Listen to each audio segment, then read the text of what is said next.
சர்க்கரை மட்டுமே பெறும் குடும்ப அட்டைதாரர்களுக்கு பொங்கல் தொகுப்புடன் சிறப்பு பரிசாக 1000 ரூபாய் தருவதற்கு அனுமதி வழங்கி சென்னை உயர்நீதிமன்றம் உத்தரவிட்டுள்ளது.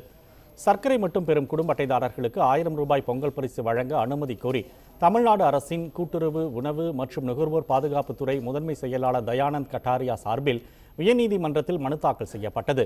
இந்த வழக்கு உயர்நீதிமன்ற நீதிபதிகள் சத்யநாராயணன், ராஜமாணிக்கம் அமர்வு முன் இன்று பகலில் விசாரணைக்கு வந்தது. அப்போது அரசு தரப்பில் ஆஜரான தலைமை வழக்கறிஞர் விஜய் நாராயண், அரிசியின் தேவையை குறைப்பதற்காகவும் அரிசிக்கு மாற்றாக தேவைப்படுவோர் சர்க்கரையை கூடுதலாக பெற்றுக்கொள்ளவுமே சர்க்கரை மட்டுமே பெறும்படியாக குடும்ப அட்டைகள் வழங்கப்பட்டதாக தெரிவித்தார். சர்க்கரை மட்டுமே பெறுவோர் அனைவரும் பொருளாதாரத்தில் உயர்ந்தவர்கள் அல்ல என்றும் அவர்களிலும் பொருளாதாரத்தில் பின்தங்கியவர்கள் இருப்பதையும் அரசு தலைமை வழக்கறிஞர் சுட்டிக்காட்டி வாதிட்டார். எனவே இந்த தடை உத்தரவை மாற்றி அவர்களுக்கு 1000 ரூபாய் வழங்க அனுமதிக்க வேண்டும் என கோரினார். அப்போது குறுக்கிட்ட நீதிபதிகள், பொங்கல் கொண்டாட 1000 ரூபாய் என கூறி கொடுக்கப்படும் பணம் ஓட்டுக்காகத்தான் கொடுப்பதாக மக்கள் நினைப்பதாக தெரிவித்தனர்.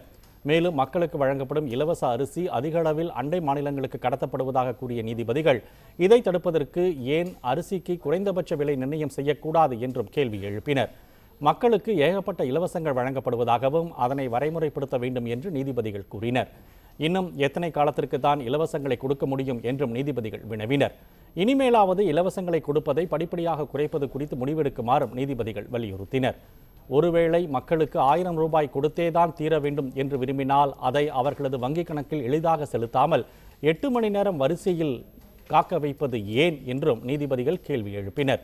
தமிழ்நாட்டில் பொங்கல் தொகுப்புடன் சிறப்பு பரிசாக 1000 ரூபாய் 95 விழுக்காடு பேருக்கு கொடுக்கப்பட்டு விட்டதாக கூறிய அரசின் தலைமை வழக்கறிஞர், எனவே சர்க்கரை அட்டைதாரர்களுக்கும் 1000 ரூபாய் வழங்கும் வகையில் தடை உத்தரவை மாற்றி அமைக்குமாறும் கூறினார். இதையடுத்து சர்க்கரை அட்டை குடும்ப அட்டைதாரர்களுக்கு பொங்கல் தொகுப்புடன் 1000 ரூபாய் சிறப்பு பரிசு வழங்க அனுமதி அளித்து நீதிபதிகள் உத்தரவிட்டனர். எந்த பொருளும் வேண்டாம் என்ற வகை குடும்ப அட்டைதாரர்களுக்கு 1000 ரூபாய் கொடுக்கக்கூடாது என நீதிபதிகள் ஆணையிட்டனர்.